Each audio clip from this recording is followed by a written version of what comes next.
welcome back to Shadow Stitch TCG, and today we are going to be going over another draft analysis. So the Royal Draft League is another draft league that I've been kind of like popping around in.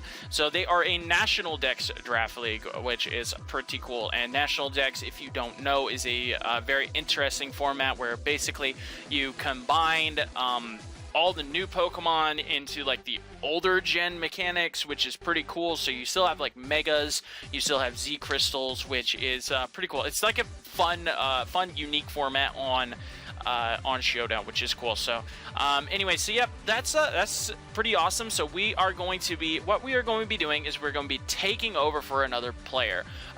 They decided to drop, and I decided, yeah, why not? Let's go ahead and have some fun with some Nat decks. Let's get used to the format. Let's learn it.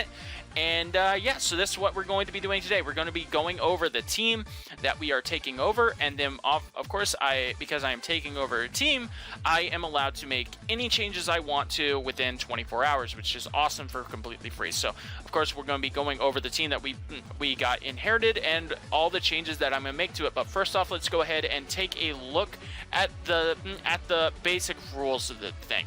So like I said, this is a National Dex League, which is pretty cool. We had a pool of 120 points, and we had to draft a minimum of 9 Pokemon and a maximum of 10, or a maximum of 11, excuse me.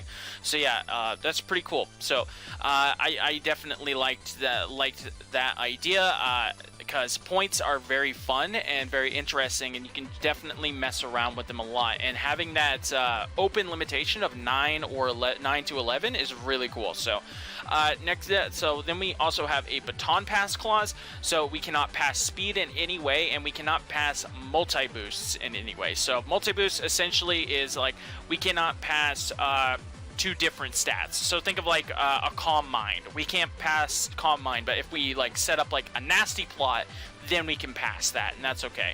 And then we can pass things like substitutes and stuff like that. So also we can only bring 1 baton pass user in a battle, which is kind of cool. So I definitely like these leagues that really try to keep baton pass viable and something. I do actually kind of really like this use of baton pass clause. It's kind of similar to the one that we had in our BBL. The only difference is really in BBL we can pass multi-boost, but we can't pass boosts plus subs, basically, which is pretty cool. So which we can do here. Evasion, Oko, Moody, Sleep Clause, Endless Battle, all pretty standard clauses. Megas, we are not required to Mega on the first turn that we send out the Pokemon, which is really nice.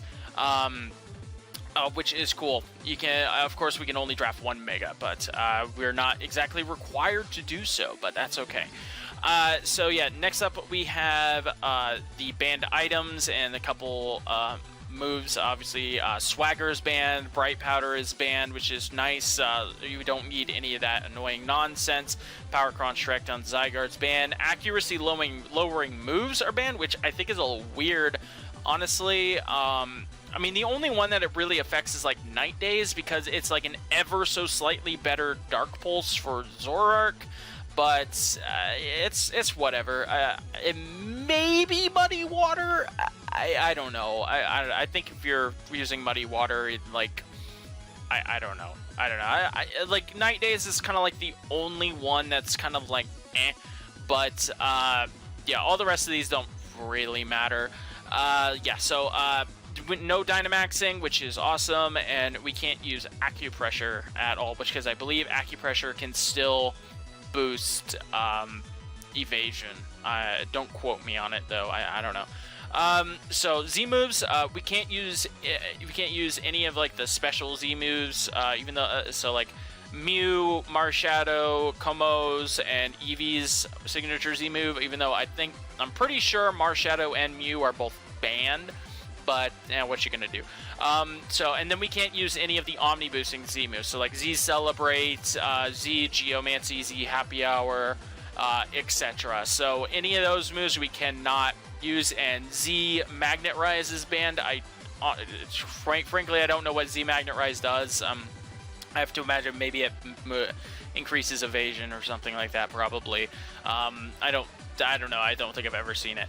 All right, so yeah, pretty much you know, standard stuff. We have to get our schedules, schedule our own matches, all that fun stuff. So now here we go. Here's the fun thing: unreleased moves and abilities are permitted, and all cut moves are permitted, and all DLC moves are legal. So the way that I understand this is Pokemon that are coming added in the DLC in the next, they are allowed to use moves that we've kind of dug through that. So something like I believe Naganadel gets Air Slash from a TR. So any of the new TR and TM compatibilities, those are allowed. Cut moves, Hidden Power, Pursuit, those are the two biggest ones. Those are allowed, which is pretty cool. And then we have free agent transactions. We have 5 of them. Of course, like I said, we're taking over for a team, so we can do anything. And then trades, of course, and transactions. We can't make any more transactions after week 9. That's what I thought it was. Okay. And now Z Captain. So this is the thing. Only 2 of our Pokemon are allowed to hold Z Crystals. So we'll talk in more in depth of that later, and we can swap our Z Captain if we want, which is pretty cool. Then banned Pokemon, pretty much all the standard Ubers, even Protean and Ash Greninja. Sad face. That's okay though. Mega Blastoise without Shell Smash. Mega Alakazam cannot use Nasty Plot. Naga can't use Z Crystal or Nasty Plot, and Mega Kang can't use Seismic Toss. So that's pretty cool. And yeah, that's about the basics of the rules, and should be pretty fun. So let's go ahead and take a look at the team that we inherited today. So this is in the order that he drafted it. So we took over for the Minnesota Twin Needles, which actually I kind of like that name. It's a pretty cool name. So we got Cinderace, which is our first Z Captain. We are allowed to use Libero, which is awesome. Then we got Vaporeon, Clefable, which are 2 very nice, fat, bulky walls. Hitmonchan, which is kind of like eh. Kartana, which is our other Z Captain, which is pretty cool. Then we got Musharna, which I don't really care either way about. Absol, which is awesome. Yeah, we'll see later, but I did unfortunately have to get rid of Absol, but I kind of wish I'd be able to keep it, but that's okay. Mega Kang is our Mega, which is awesome, and like I said, we cannot use Seismic Toss, but Mega Kang is amazing. Then we got Luxray, which is okay, I guess.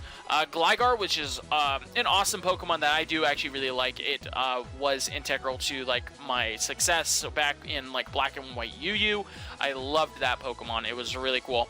And then Naganadel. Yep, that is right. So we got Naganadel without Nasty Plot, and this can never become our Z Captain either. So that is the team that we inherited, of course. But again, we had 24 hours to make any changes that we wanted, and this is the team that we ended up with. So we did choose to keep the Cinderace, the Naganadel, the Kangaskhan, Mega Kang, Clefable, Kartana, and Vaporeon. But then the changes that we just did decide to make to it, we dropped Gligar, Luxray, Hitmonchan,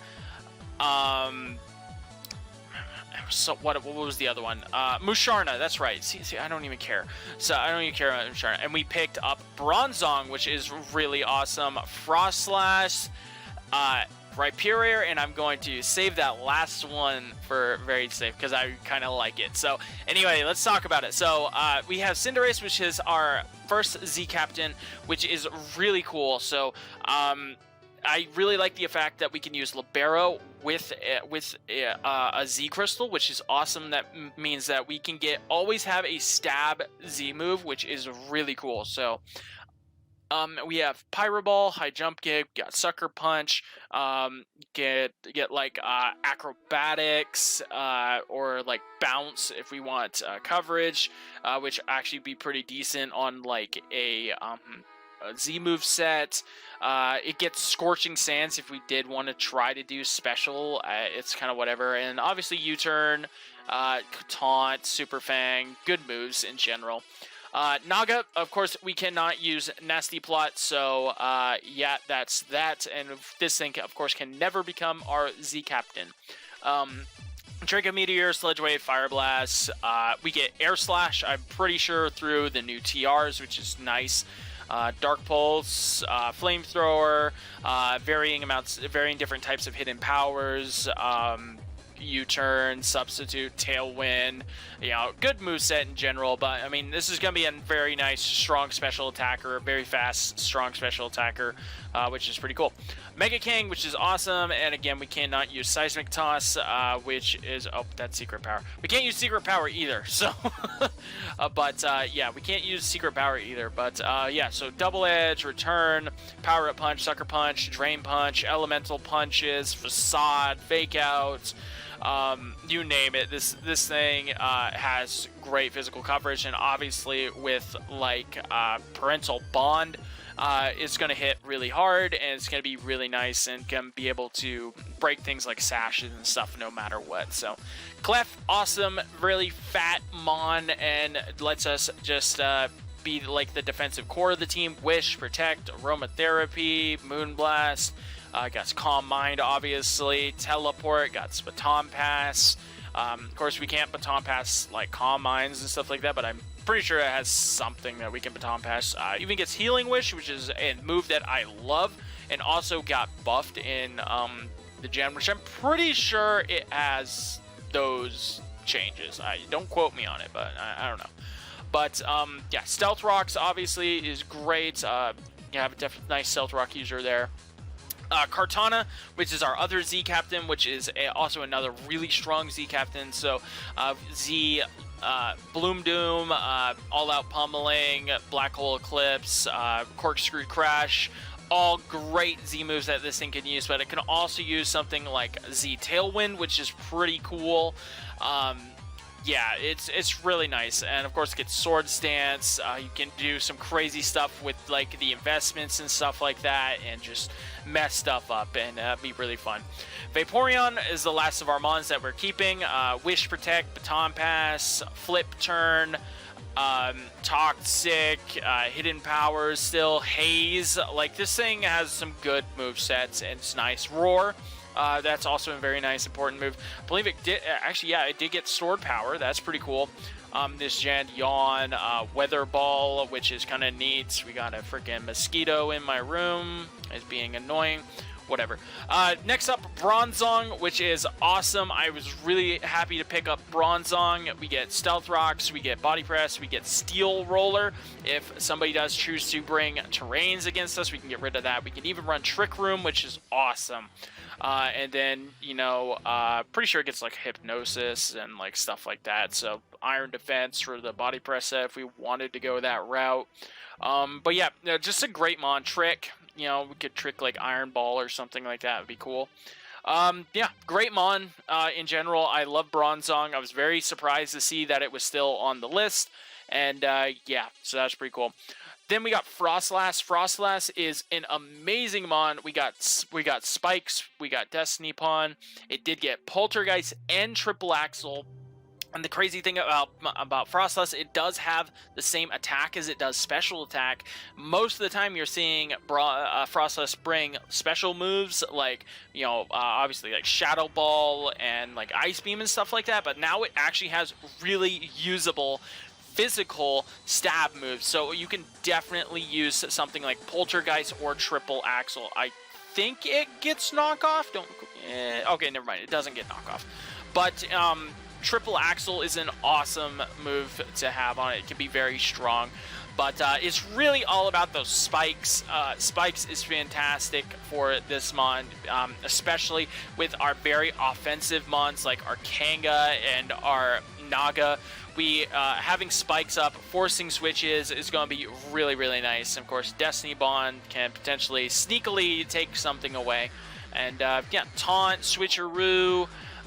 Even get Sucker Punch if we want to run Priority, Weather Ball, Will-O-Wisp, Thunder Wave. Like, I love Frostlass. This was also another Pokemon I was very surprised to see still on the list. It was really cool. Then we got Rhyperior. Originally, I did want to keep Gligar on the roster. I really like Gligar a lot, like I said, but unfortunately, I kind of messed up. And I thought Frostlass was 7 points. It was actually 8. So unfortunately, I had to downgrade, but also kind of upgrade a little bit. I mean, Rhyperior is a really good mon. So Rhyperior was going for 7 points. So I was like, yeah, why not? Let's pick up Rhyperior. It still gives us a electric immunity, which is awesome. Also, it's just really bulky and really strong. So Earthquake, Stone Edge, Dragon Tail, Stealth Rock, got Avalanche, Elemental Punches, can run Curse. We do have a Trick Roomer, so we could take advantage of Trick Room potentially with that 40 base speed. And yeah, so really good mon. I could definitely see this thing making an appearance in some games, and I actually kind of feel pretty good about picking up Rhyperior over Gligar. I think that's fine, especially because we picked up Bronzong, and our last little dude, Murkrow, for 2 points. That's right, we picked up Murkrow. We needed a Dark type. It gives us another ground immunity as well, which is awesome. Gives us a Defog user, gives us Tailwind, Prankster, Thunder Wave, Stab, Foul Play. Yo, this little guy is awesome, and I'm super happy to try this thing out. This thing even actually has pretty decent offenses. It has 85 attack and 85 special attack, which is pretty cool, and 91 speed. So, you know, we could potentially go on the offense with this thing. And, you know, even though it only has 42 base defenses, Eviolite is still a thing, which is okay. Yeah, it's gonna boost those base defenses up to somewhere around effectively like 60 or something like that, which might let us live a hit or two. So, but yeah, so Prankster Murkrow, it's definitely awesome. I think it was a cute little pickup because I had 2 points left over, so I was like, why not? So, and I didn't really want anything in the 1 point, and yeah, some speed control with Thunder Wave and Tailwind seem pretty nice to me, and Defog is pretty cool. So anyway, that is the team though for this season that we're taking over for the RDL, the Royal Draft League, and yeah, I'm really excited to try this out. The Charlotte Chandelures are continuing their run, trying out new things. So yeah, we are actually going to be in 3 draft leagues. So we are the Wi-Fi draft league that I'm in. We are taking applications and everything, and we're getting everything ready. So I'm super excited to start that one. That's the one that I really enjoy. I mean, obviously the BBL I am, you know, co-commissioning this season, so I'm really excited to do that. But I really like doing Wi-Fi, and I'm very excited to do that. So, and you know, maybe someday I can convince the BBL to let me help run a Wi-Fi side of the league as well. So that'd be really cool. So anyway, I hope you guys are enjoying this, enjoying the draft league content. I know it's a little bit different, obviously, from what I usually do, but it is something that I really enjoy doing, and I wanted to bring it out. So anyway, that's going to be it for today, guys. Thank you so much for watching. Like, comment, sub, all that fun stuff.